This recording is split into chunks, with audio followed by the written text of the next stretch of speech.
অনেকে এমন বলে থাকেন যে দেখুন, ধর্ম আর রাজনীতিটাকে যখন আপনি এক জায়গায় মিলিয়ে গুলিয়ে ফেলেন তখন কিন্তু অনেকগুলো প্রবলেম হয়, অনেক কিছু ভাবতে হবে। সুতরাং আমি তো এগুলি করতে পারবো না। সুতরাং রাজনীতিকে ধর্মের সাথে টেনে আনা ঠিক না। প্রথমত আমাদের যেটি বুঝতে হবে, এই যে সমস্যাগুলো আমরা ফিল করি, যে ইসলাম যখন রাজনীতিতে আসবে বা রাজনৈতিক ক্ষেত্রে ইসলামের যে ভূমিকা এবং অবদান, যে দৃষ্টিভঙ্গি, এটিকে যখন আমরা সামনে আনি তখন যত ধরনের প্রশ্নগুলো তৈরি হয়, এই প্রত্যেকটা প্রশ্ন তৈরি হয় বর্তমান যে কাঠামো আছে আমাদের রাষ্ট্রে এবং বর্তমান পৃথিবীতে।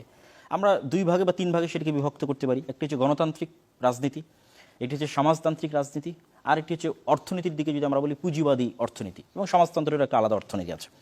তো এখন সমগ্র পৃথিবীতে যেটি চলতেছে সেটি হচ্ছে গণতান্ত্রিক এবং পুঁজিবাদী। এটি সমগ্র পৃথিবীতে যারা সমাজতন্ত্রের নাম বলে তারাও আসলে দিন শেষে গণতন্ত্রের কাছে এবং পুঁজিবাদী অর্থনীতির কাছে মাথা নত করেছে।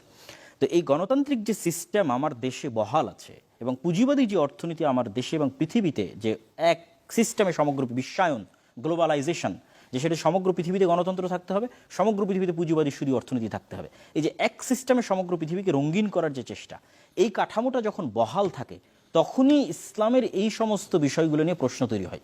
কেননা ইসলাম ওই কাঠামোতে আঘাত করে। আপনি গণতান্ত্রিক সিস্টেমের মধ্যে থেকে রাষ্ট্রীয়ভাবে ইসলাম প্রতিষ্ঠা করবেন, খেলাফা প্রতিষ্ঠা করবেন, ইসলামের যে পূর্ণাঙ্গ থিওরি, এটা এক প্রকার অসম্ভব। সমাজ, আপনার রাষ্ট্র আপনাকে হতে দিবে না। ফলত ইসলামের প্রতিষ্ঠার শুরুটা হতে হবে একদম শুরু থেকে। বিভিন্ন মতবাদ দিয়েই তো রাজনীতির সব ব্যাপারগুলো কষা হয়।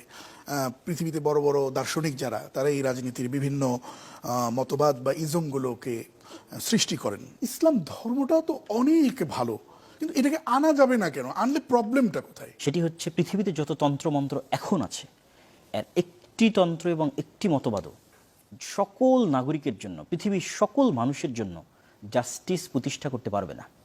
আপনি বলবেন যে আপনি এত বড় কথা বলে দিলেন, তার মানে কি ইউরোপ এবং আমেরিকার নাগরিকেরা জাস্টিসের মধ্যে আছে না? আমি বলবো তারাও ইনজাস্টিসের মধ্যে আছে। সেটা হচ্ছে অর্থনৈতিক ইনজাস্টিস। বর্তমান পৃথিবীর যে সিস্টেম, এই সিস্টেম কখনোই একজন মানুষকে স্বাধীন অর্থনীতি, একজন মানুষকে স্বাধীন রাজনীতি, স্বাধীন ধর্ম, এই পরিপূর্ণরূপে পৃথিবীর সকল নাগরিককে দিবে, এটি ব্যর্থ, দিতে পারেনি, পারবেও না। কিন্তু এই জায়গায় ইসলাম সবচেয়ে ভয়ঙ্কর যে কাজটা করতে পারবে সেটি হচ্ছে প্রত্যেক পৃথিবীর প্রত্যেক মানুষকে তার স্বাধীনভাবে অর্থনৈতিক কার্যক্রম পরিচালনা করা বা অর্থনৈতিক স্বাধীনতা যদি আমি বলি সেটি দিতে পারবে এবং সকল ক্ষেত্রে জাস্টিস প্রতিষ্ঠা করতে পারবে। আর এই সকল ক্ষেত্রে জাস্টিস প্রতিষ্ঠা হলেই বর্তমান যারা মোড়ল আছে, অর্থনৈতিক মোড়ল, বিশ্ব মোড়ল, তাদের সেই মোড়লিটা ধ্বংস হয়ে যাবে এবং পৃথিবীতে ন্যায় বিচার প্রতিষ্ঠা হবে।